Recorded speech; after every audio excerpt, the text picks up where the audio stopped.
بسم اللہ الرحمن الرحیم۔ حج کے مہینے اللہ تبارک و تعالی نے شوال، ذی القعدہ اور ذی الحج کے ابتدائی 10 دن رکھے ہیں جو حج کے ساتھ مخصوص ہیں، لیکن ان دنوں میں بھی جو ابتدائی 10 دن ذی الحج کے ہیں اس کی ایک بہت بڑی فضیلت ہے۔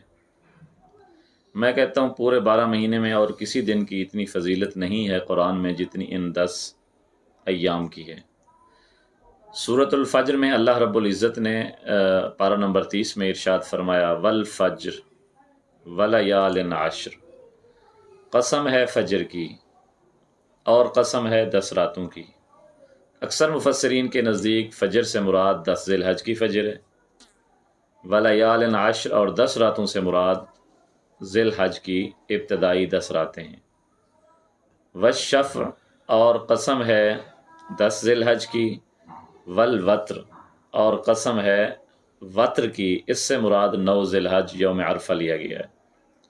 تو اللہ رب العزت کا ان ذی الحج کے ابتدائی ایام کی قسم کھانا یہ اس بات کی دلیل ہے کہ اللہ کے نزدیک یہ دن بہت شان والے دن ہیں،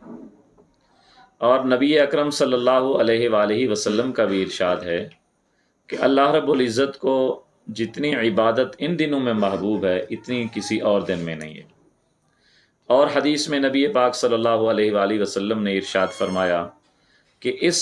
دنوں میں ایک دن کا اگر کوئی بندہ روزہ رکھے گا تو اس کو 1 سال کے روزوں کا ثواب ملے گا، اور جو بندہ ان راتوں میں سے ایک رات کی عبادت کرے گا اللہ رب العزت اس کو لیلۃ القدر کی عبادت کے برابر ثواب عطا فرمائیں گے۔ اور قرآن مجید کی ایک آیت بھی ہے وَاذْكُرُوا اللَّهَ فِي أَيَّامٍ مَّعْدُودَاتٍ، ایک جگہ پر معلومات ہے، تو معدودات سے مراد ایام تشریق ہیں 9، 10، 11، 12، 13 ذی الحج، اور ایام معلومات سے مراد یہ ذی الحج کے ابتدائی 10 دن ہیں۔ ان کے بارے میں اللہ نے فرمایا ان دنوں میں اللہ کا ذکر کثرت سے کیا کرو۔